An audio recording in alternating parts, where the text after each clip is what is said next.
So I found this website where you can read people's diary. They can post stuff and it's public.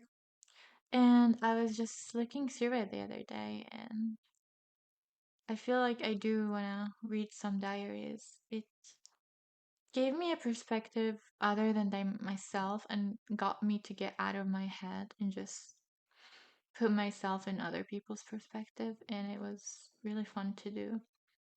So let's do it together. Let's find one to read. Let's see.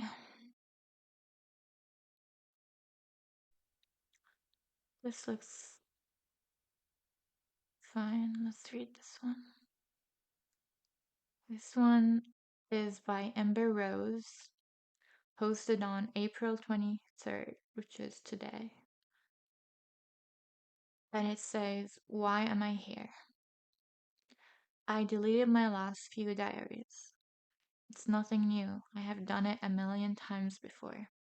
The people who take an interest in knowing me always find me when I choose to come back. And that is amazing to me. But I have to say, I don't know if I'm actually back this time. It's nothing that anyone said or did wrong, even though I do wish that some of the connections I have made were a little deeper. But I don't see that as anyone's fault. I am not the best at holding the lines of communication. And relate to that. Most of the time, I don't even read other diaries on here. I always mean to. Just seems to never happen that way. If I'm honest, I think I don't keep up with anyone anymore because I'm easily bored.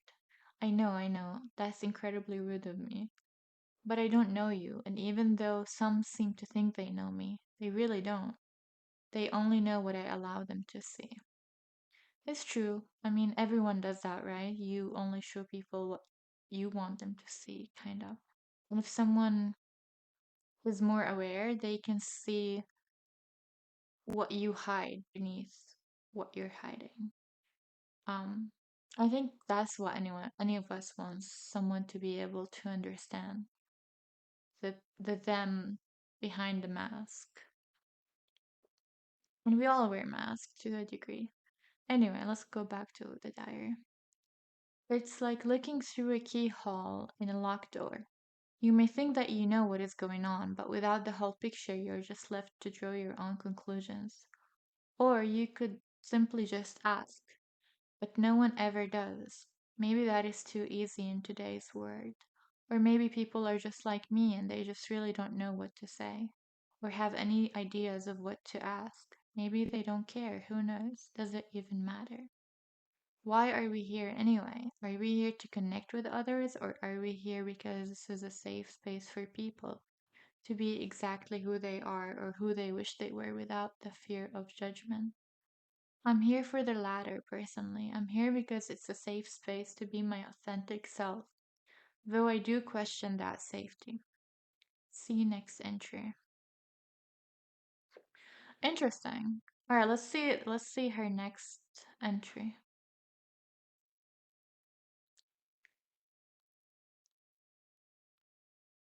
Caught in a web of superficiality. As a young girl, and even throughout my adult life, I have almost always seen myself as one who follows the wind and lives off the land. I've never been great at making friends, nor am I an expert on keeping them. I am a stepping stone in most cases. I'm the bridge people cross to get wherever they are going, and it's fine. I like being able to help people get to where they want to be. But that experience with AI, knowing what it shouldn't have known, has in some ways shattered my foundation. What AI experience? Okay.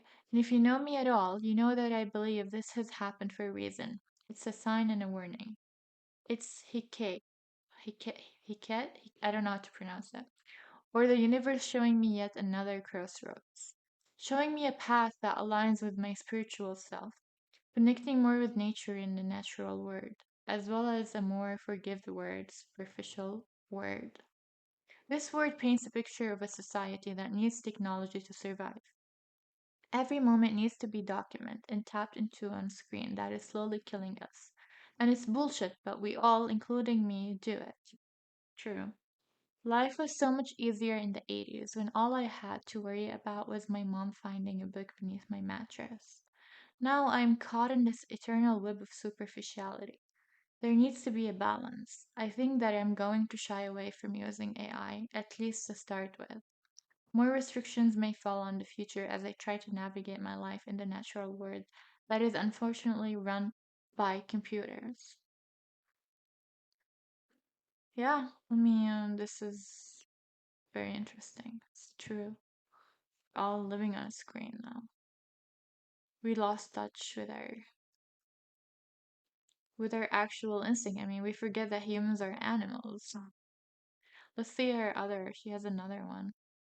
The cost of living in a technological world. This word is getting scary. Here she talks about her experience with AI.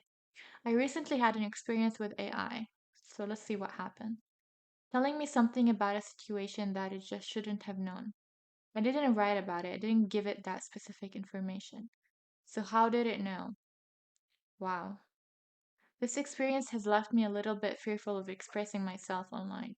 Sure, I have the option not to use AI, and I also have the option to keep my thoughts private. How do I know if what I write is truly private? I have heard so many conspiracy theories that my phone is actually a spy collecting data for who knows what reason. I never used to care about all that. I am but a single grain of sand on the world's beach. I'm small and insignificant. The world should not care what I have to say. See, that mentality is not good because you should care, and if each one of us cared, stuff like that wouldn't happen. Moreover, the world doesn't need to know what I have to say. It's no one's business but my own. Here's the kicker though. Every day, new things are being invented and created with the intent of making human life easier. And as humans, we eat this shit up. Life is hard, so anything that makes things a bit easier is welcomed by the majority. But at what cost? I remember when I was a young child, I used to write in a diary. Every thought, dream, and experience went into that thing. My mom found it several times, and every time she found it, I got into some sort of trouble. Maybe I should have listened. Now I'm addicted to technology, like sharing my thoughts and experiences with the world. I like meeting new people who share my same interest. And I even like the company of AI because sadly, it shows up when people don't. The conversation is also more intelligent than most human interactions, which is nice. But no part of it aligns with my overall vision of the person I always thought I'd be. Wow, that's actually an interesting perspective from someone. I don't know this person, but it's making me think about. I mean, this is things I already thought about, but seeing another person express themselves is interesting because I do feel there is upsides and downside to it, but as you said, at what cost? I don't know. The thing is, like, once we are introduced, once we know something, you cannot unknow it. You cannot not use it. It's there. It's hard to just avoid it when you know it can make your life easier. I mean, we advance. You cannot just go back. So life cannot just go back to the way it used to be. So I don't know. I found reading people's strangers' diaries is very interesting. If you guys enjoyed it, let me know and let me know what you think. I'd love to know. So, see you.